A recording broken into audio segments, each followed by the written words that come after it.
qui est ici a la clé pour votre réussite. Amen. Quand il te dit lave-toi, il sait pourquoi. Amen. Quand il te dit parfume-toi, il sait pourquoi. Amen. Moi, en tant que pasteur, il y a parfois des frères qui viennent dans mon bureau. Papa, là j'ai avancé, je commence à avoir des barbes blanches, je vais me marier. Moi, je vais lui dire, tu connais cette sœur-là, va faire des tours. Et toi, la sœur, quelqu'un te dit bonjour, bonjour quoi? Tu viens me séduire. C'est moi qui l'ai envoyé. Toi, tu cherches, lui, il cherche, et vous cherchez. Quand vous vous rencontrez, vous trouvez. Ah, est-ce que je peux parler à quelqu'un? Oui, c'est facile. Ah, est-ce que je peux continuer? Est-ce que je peux ouvrir les rouleaux? Est-ce que je peux bombarder? Il y a même pour que je libère des rêves. Il y a même pour que j'ouvre les rouleaux. Il me dit, tu sais, ma fille, le monsieur là est un grand monsieur.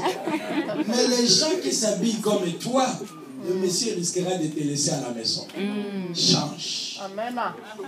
Quand vous avez un père, une mère spirituelle, vous devez l'écouter. Amen.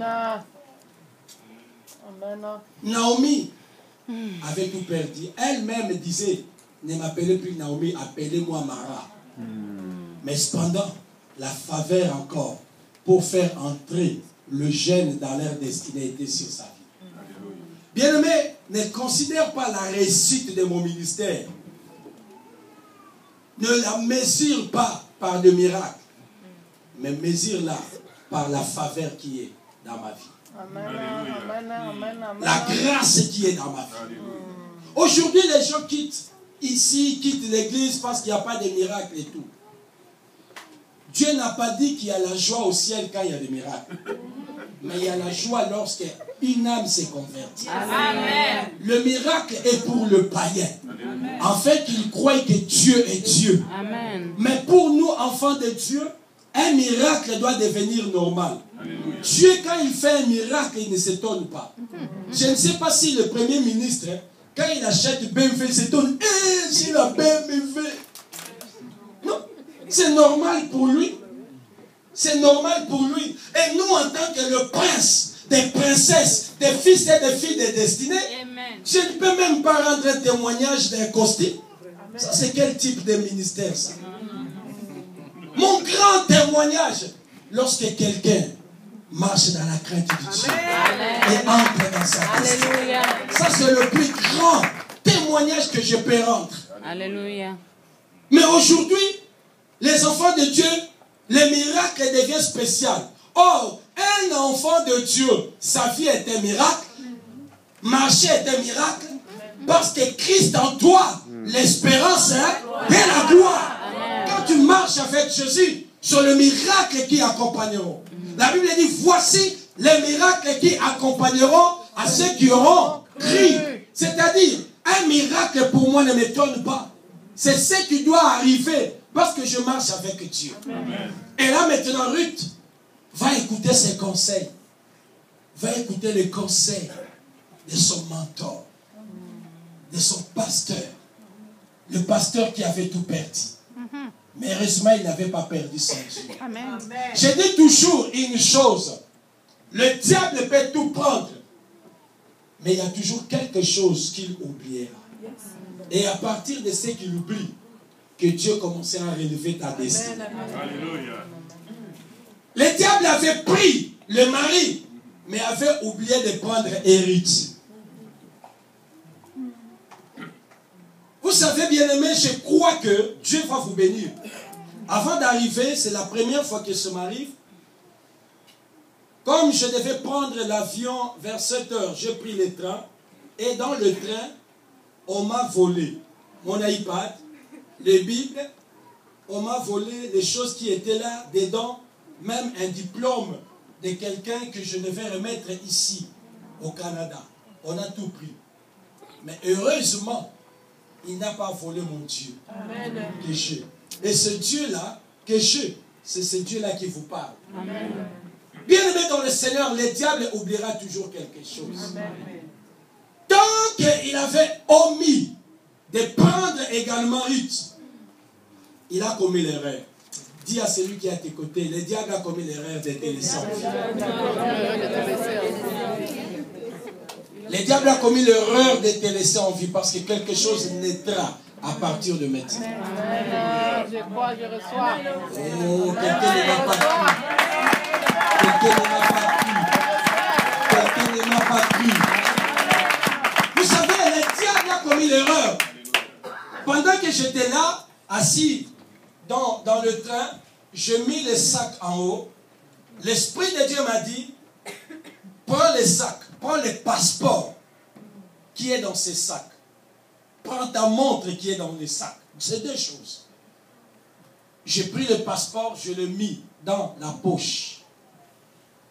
Parce que si il avait volé le sac, il devait aussi voler le passeport qui était là. Alors moi et toi, on ne devait pas se voir. Mais parce qu'il n'a pas pu voler le passeport, je suis là.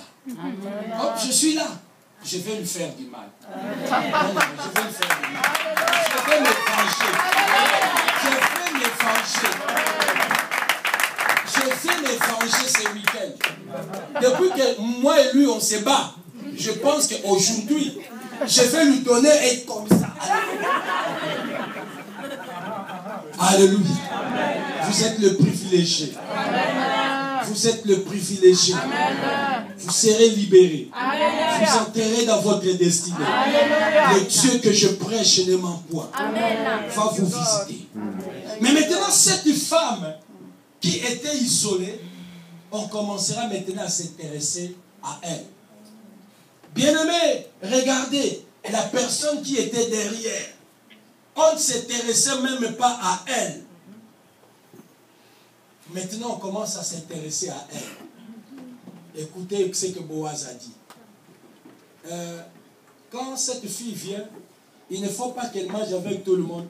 Quand vous voyez un homme commence à donner des privilèges, dites qu'il y a son intérêt là-dedans. Quand après les cultes, vous voyez un frère, tu vas où? Tu vas au terrain, je peux te laisser. Il y a son intérêt là-dedans. Dis seulement, Seigneur, merci. Alléluia. Et là, il commence à dire en tout cas que personne ne la touche. Hein? Même quand elle mange, donnez-la de l'eau. Il y avait des privilèges. Mais Ruth elle-même ne comprenait pas. Pourquoi? Parce que le processus de la délivrance de sa destinée était amorcé. Bien aimé, parfois quand Dieu libère le processus de votre délivrance, vous-même les concernés, vous n'allez pas vous rendre compte. Mais vous allez seulement expérimenter quelque chose. Vous allez de gloire en gloire. De cette position de derrière, elle commence à avancer. Oh, je vais dire à quelqu'un, tu vas avancer. Tu vas avancer. Jamais reculer. Tu iras de gloire en gloire. Tu iras de progrès en progrès. Et là, maintenant, Ruth, Boaz va maintenant s'intéresser à elle. Ruth va récolter deux fois. Va récolter et Boaz et sa moisson. Je viens dire à quelqu'un, c'est le temps de double récolte qui s'amorce dans ta vie. C'est le temps de la double portion. Nous entrons dans la saison de la double portion. Je refuse que tu aies l'unique portion parce que mon Dieu m'a dit que le temps que tu reçoives le double est arrivé. Amen. Et vous allez voir une chose qui va m'intéresser avec Ruth, c'est quoi? Ce qui va m'intéresser, vous savez, Ruth était stérile dans le premier mariage. Est-ce que quelqu'un le sait? Quand vous lisez, lisons ça dans la parole de Dieu. Nous sommes arrêtés là.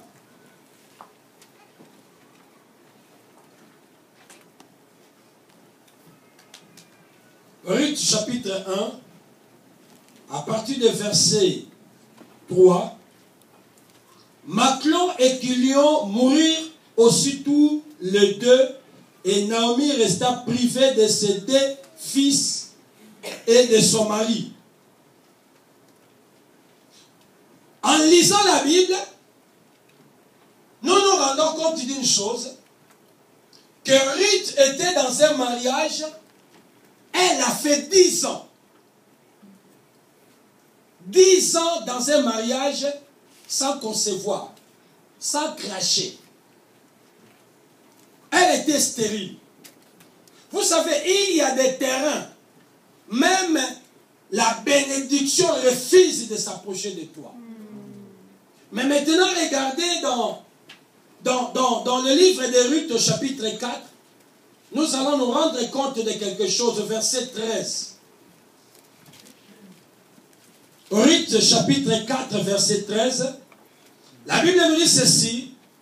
Boaz prit Ruth qui devint sa femme et il alla vers elle. L'Éternel permit à Ruth de faire quoi? De concevoir. Et elle enfanta un fils. Il y a un verbe qui m'intéresse. La Bible dit que l'Éternel a permis. Le contraire de permettre, c'est quoi? Empêcher ou interdire. Donc, Ruth était dans un pays de malédiction. Un pays où on empêche les gens de monter. Un pays où on empêche les gens de procréer, d'avoir des avantages. Mais maintenant,